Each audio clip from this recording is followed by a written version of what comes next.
امریکہ اور ایران میں کشیدگی کم کرنے اور تنازعات سے بچنے کے لیے براہ راست فوجی رابطے کا نیا چینل قائم کرنے پر اتفاق ہو گیا۔ امریکی نائب صدر جے ڈی وینس کا انکشاف۔ برطانوی ویب سائٹ انہرڈ کو انٹرویو میں جے ڈی وینس نے کہا، اس انتظام کے تحت پاسداران انقلاب اور امریکی سینٹرل کمانڈ کے نمائندے دوحہ میں ملاقاتیں کریں گے تاکہ اختلافی معاملات کو براہ راست مذاکرات کے ذریعے حل کیا جا سکے۔ جے ڈی وینس کا کہنا ہے دونوں ممالک اس بات پر متفق ہوئے ہیں کہ دوحہ میں باقاعدہ رابطے کے ذریعے ایسے معاملات پر گفتگو ہوگی جو مستقبل میں تنازع یا غلط فہمی کا باعث بن سکتے ہیں۔ متحدہ عرب امارات نے بھی ایران کے ساتھ رابطے کے نئے ذرائع قائم کیے ہیں۔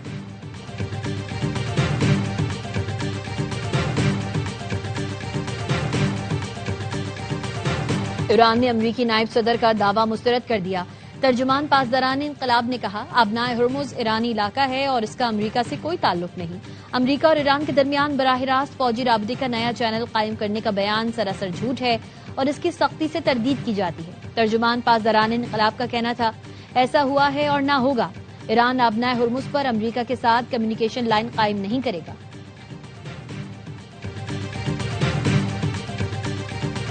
واشنگٹن میں امریکی ثالثی میں لبنان اور اسرائیل نے فریم ورک معاہدے پر دستخط کر دیے۔ امریکی وزیر خارجہ مارکو روبیو نے بتایا، فریم ورک میں فوری سیکیورٹی اقدامات اور مستقبل میں جامع مذاکرات کے لیے ایک روڈ میپ شامل ہے۔ ان کا کہنا تھا کہ امید ہے یہ پیش رفت لبنان میں امن اور استحکام کے قیام میں مددگار ثابت ہوگی۔ روبیو نے کہا کہ امریکہ چاہتا ہے کہ لبنان اور اسرائیل کے عوام ایک محفوظ، پرامن اور بہتر مستقبل گزار سکیں۔ یہ فریم ورک حتمی امن معاہدہ نہیں بلکہ آئندہ مذاکرات اور اعتماد سازی کے اقدامات کے لیے ایک بنیادی خاکہ ہے۔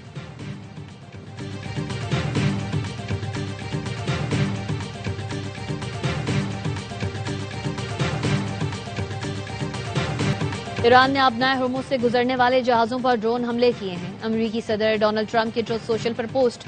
امریکی صدر نے کہا، ایک ایرانی ڈرون سے مہنگے کارگو جہاز کو نقصان ہوا۔ ایرانی حملے کا نشانہ کارگو جہاز ابنائے ہرمز سے گزرنے میں کامیاب ہو گیا۔ ایران کے بقیہ 3 ڈرونز ہم نے مار گرائے۔ ایران احمقانہ طور پر جنگ بندی معاہدے کی خلاف ورزی کر رہا ہے۔ امریکی صدر ڈونلڈ ٹرمپ نے ذرات سے متعلق ایگزیکٹو آرڈر پر دستخط کر دیے۔ کہتے ہیں امریکہ جلد ایرانی فنڈ سے گندم، سویابین اور مکئی خریدے گا۔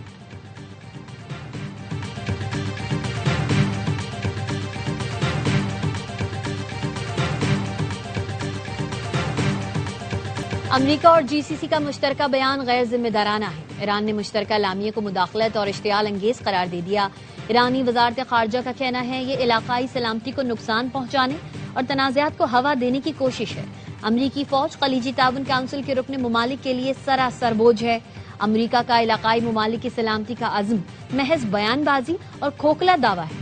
فلسطین اور لبنان کی مزاحمتی تحریکوں کو ایرانی پراکسی قرار دینا سراسر غلط اور حقیقت کے منافی ہے۔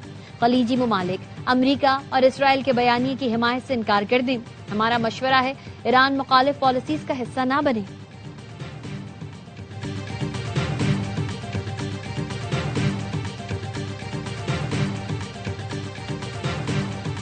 ٹرمپ انتظامیہ میں خارجہ پالیسی پر اختلافات کھل کر سامنے آ گئے۔ رائٹرز نے رپورٹ میں لکھا، اسرائیل پر جے ڈی وینس اور مارکو روبیو کے بیانات میں واضح تضاد ہے۔ امریکی نائب صدر جے ڈی وینس اسرائیل پر پرامن کوششوں کو سبوتاژ کرنے کا الزام لگاتے ہیں، بیروت میں بمباری کی مذمت کرتے ہیں۔ مارکو روبیو کا اسرائیل کی حمایت میں بیان، حزب اللہ کے خلاف اسرائیلی مہم کو جائز قرار دے دیا۔ جے ڈی وینس ایران کے ساتھ معاہدے کے حامی جبکہ روبیو سخت گیر خارجہ پالیسی کے حامی نکلے۔ جے ڈی وینس اور مارکو روبیو کو مستقبل میں صدارتی امیدوار کے طور پر دیکھا جا رہا ہے۔ وائٹ ہاؤس اور اسٹیٹ ڈپارٹمنٹ کی جانب سے دونوں رہنماؤں میں اختلافات کی تردید کر دی۔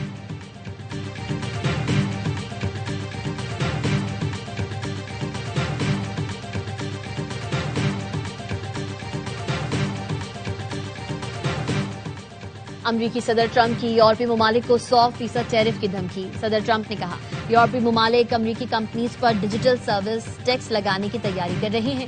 جو بھی ملک یہ ٹیکس نافذ کرے گا اس پر 100% ٹیرف عائد کریں گے۔ 100% ٹیرف فوری طور پر نافذ ہوگا۔ یہ ٹیرف تمام موجودہ اور مستقبل کے تجارتی معاہدوں پر بھی فوقیت رکھے گا۔ امریکہ کے مفادات کے خلاف اقدامات برداشت نہیں کیے جائیں گے۔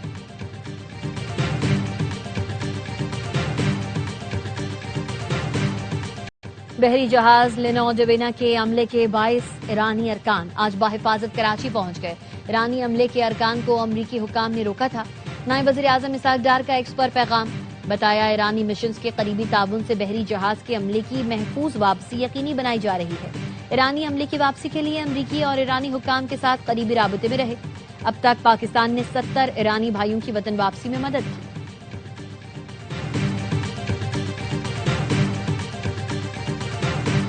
شہدائے کربلا کو سلامی عقیدت۔ حضرت امام حسین رضی اللہ تعالیٰ عنہ اور رفقا کی عظیم قربانی کی یاد میں یوم عاشور عقیدت و احترام سے منایا گیا۔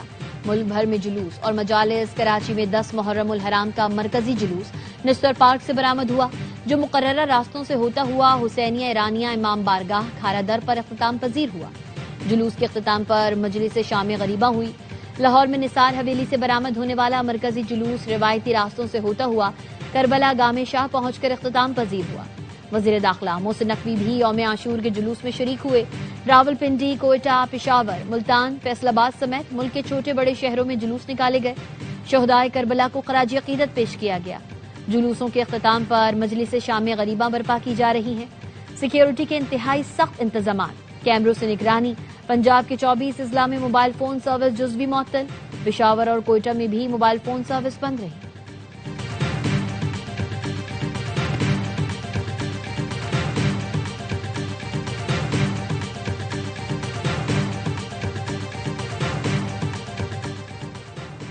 سندھ حکومت نے عاشورہ پر سیکیورٹی کے خصوصی انتظامات کیے۔ وزیر اعلیٰ سندھ نے کہا، کوئی مخصوص تھریٹ نہیں، لیکن دشمن ہمیشہ موقع کی تلاش میں رہتا ہے۔ ہمیں ایسا کوئی موقع نہیں دینا چاہیے جس سے شرپسندی پھیلے۔ وزیر داخلہ سندھ نے بھی کراچی میں مرکزی جلوس کے سیکیورٹی انتظامات کا جائزہ لیا۔ D G ranger Sindh major general Muhammad Shamreez کا رینجرز کنٹرول روم کا دورہ، سیکیورٹی انتظامات کا تفصیلی جائزہ لیا۔ کہا، عوام کے اتحاد اور ہم آہنگی کے لیے علماء کی کوششیں قابل تحسین ہیں۔ وزیر اعلیٰ بلوچستان سرفراز بگٹی اور کور کمانڈر لیفٹیننٹ جنرل راحت نسیم کا سینٹرل پولیس آفس کوئٹہ کا دورہ، data command and communication centre سے عاشورہ کے جلوسوں کا جائزہ لیا۔ آئی جی بلوچستان نے امن و امان کے لیے اقدامات پر بریفنگ دی۔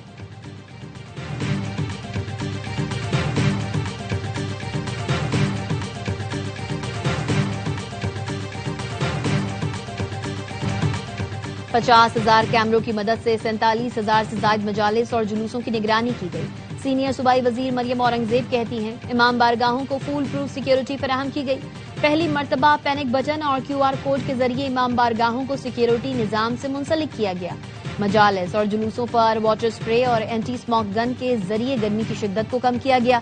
پورے نظام کی نگرانی وزیر اعلیٰ پنجاب نے خود کی۔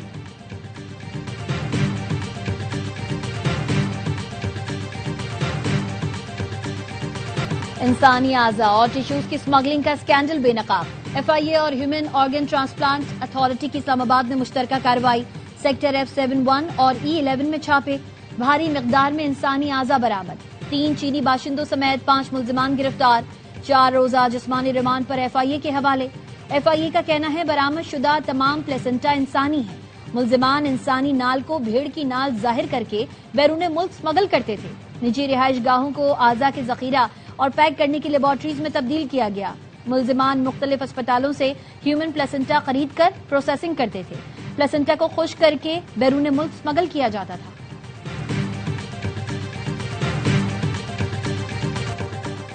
وفاقی وزارتوں میں اربوں روپے کی مالی بے ضابطگیاں۔ آڈیٹر جنرل آف پاکستان نے 23 وزارتوں اور محکموں کی رپورٹ جاری کر دی۔ 1900 ارب روپے کے بیرونی قرضے اور ارکان اسمبلی کی اسکیم شامل۔ بڑے مالی گھپلوں اور پارلیمانی منظوری کے بغیر اخراجات کا بھی انکشاف۔ سرکاری فنڈز میں خرد برد کے 2 سنگین کیسز سامنے آئے۔ آڈیٹر جنرل نے جعلی ادائیگیوں کے نشاندہی کر کے خامیاں بے نقاب کی۔ 87 ارب کے سرکاری فنڈز بروقت استعمال نہ ہونے سے لیپس ہو گئے۔ رپورٹ میں کہا گیا، کمزور نگرانی سے قومی خزانے کو بھاری نقصان پہنچا۔ غیر استعمال شدہ سرکاری رقوم فوری قومی خزانے میں جمع کرانے کی سفارش۔ سرکاری اداروں میں احتساب کا عمل مضبوط بنانے پر زور دیا۔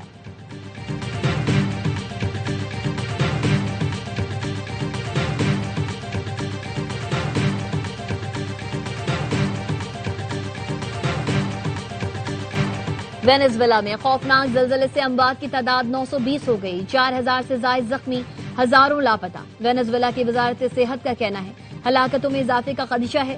ریسکیو آپریشن جاری، لوگ عمارتوں کے ملبے پر بیٹھے اپنے پیاروں کے منتظر۔ کراکس میں 24 گھنٹے بعد ملبے تلے دبی خاتون کو زندہ نکال لیا گیا۔ ایمنسٹی انٹرنیشنل نے عالمی برادری سے وینزویلا کے لیے فوری امداد کی اپیل کر دی۔ کہا زلزلے کی تباہ کاریاں وینزویلا کے پہلے سے جاری انسانی بحران کو مزید سنگین بنا سکتی ہیں۔ حکومت کا پیٹرولیم مصنوعات کی قیمتیں برقرار رکھنے کا فیصلہ۔ پیٹرول کی قیمت 299 روپے 50 پیسے فی لیٹر پر برقرار، ڈیزل 311 روپے 47 پیسے فی لیٹر پر برقرار۔ پیٹرول اور ڈیزل کی قیمت موجودہ سطح پر تا حکم ثانی برقرار رہیں گی، پیٹرولیم ڈویژن نے اعلامیہ جاری کر دیا۔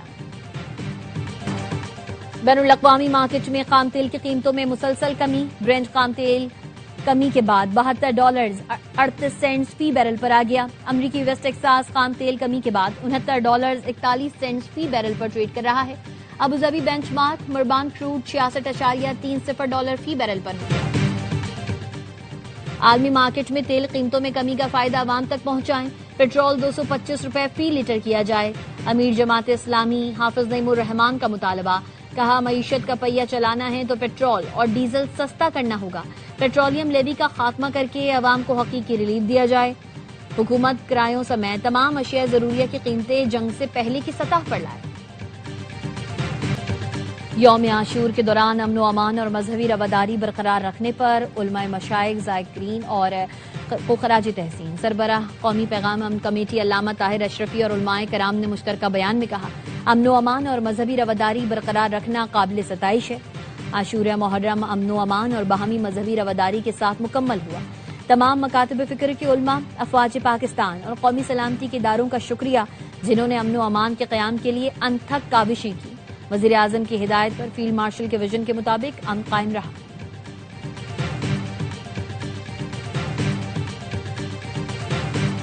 کالعدم عوامی ایکشن کمیٹی کی جانب سے آزاد جموں کشمیر میں انتشار پھیلانے کی سازش پھر بے نقاب۔ پرتشدد کارروائیوں کے لیے اسلحہ لے جانے والے انتشاری کمیٹی کے عناصر گرفتار۔ پولیس ذرائع کا کہنا ہے ڈڈیال سے راولاکوٹ اسلحہ لے جانے والے 2 افراد کو ناکے پر رنگے ہاتھوں پکڑا گیا۔ ملزمان نے انکشاف کیا وہ انتشاری کمیٹی کے شرپسند سرغنہ مہران، امان اور ناظم کے لیے کام کر رہے تھے۔ نعیم اور عاقب نے اعتراف کیا وہ ایکشن کمیٹی کے رکن اور پرتشدد کارروائیوں میں ملوث رہے ہیں۔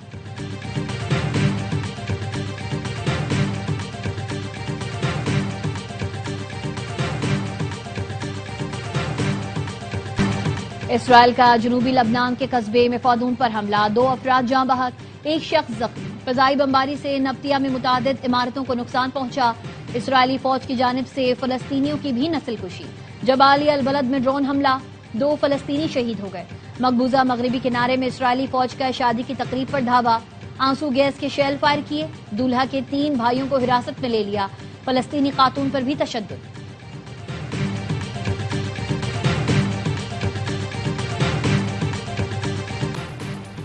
حزب اللہ نے دریائے لیتانی کے شمال میں غیر مسلح ہونے سے انکار کر دیا۔ اسرائیل سے لبنان سے غیر مشروط انخلا کا مطالبہ، کہا اسرائیل کو ہر صورت مکمل اور غیر مشروط طور پر لبنان سے نکلنا ہوگا، جس کے بعد ہی ہتھیاروں پر بات ہوگی۔ حزب اللہ کے سربراہ نعیم قاسم کا کہنا ہے اسرائیل لبنان پر قبضے کی نیت سے آیا ہے، مزاحمت نئے مرحلے میں داخل ہو چکی۔ لبنانی حکومت نصف لبنانی عوام کو اپنے خلاف نہیں کر سکتی۔ ایم او یو کو امریکہ اور اسرائیل کی ناکامی قرار دیتے ہوئے کہا برداشت ہماری حکمت عملی تھی، کمزوری نہیں۔ یورپ میں سورج آگ برسانے لگا، ریکارڈ توڑ گرمی۔ اسپین میں 4 روز کے دوران 212 افراد جان کی بازی ہار گئے۔ کئی علاقوں میں درجہ حرارت 42 ڈگری سینٹی گریڈ تک پہنچ گیا۔ پیرس میں 24 گھنٹے کے دوران دل کا دورہ پڑنے کے 25 واقعات رپورٹ ہوئے۔ فرانس بھر میں 3 سالہ بچے سمیت 52 افراد جان سے گئے۔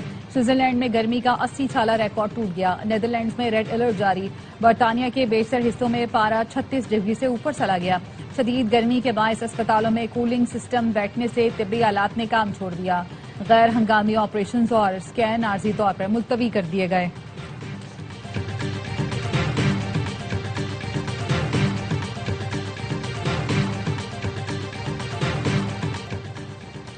انڈونیشیا میں بچوں کے 47 لاکھ سوشل میڈیا اکاؤنٹس بند۔ انڈونیشیا میں حکومتی پابندیوں کے بعد ٹک ٹاک اور یوٹیوب کا بڑا ایکشن۔ ٹک ٹاک نے 41 لاکھ اور یوٹیوب نے 6 لاکھ بچوں کے اکاؤنٹس بلاک کیے۔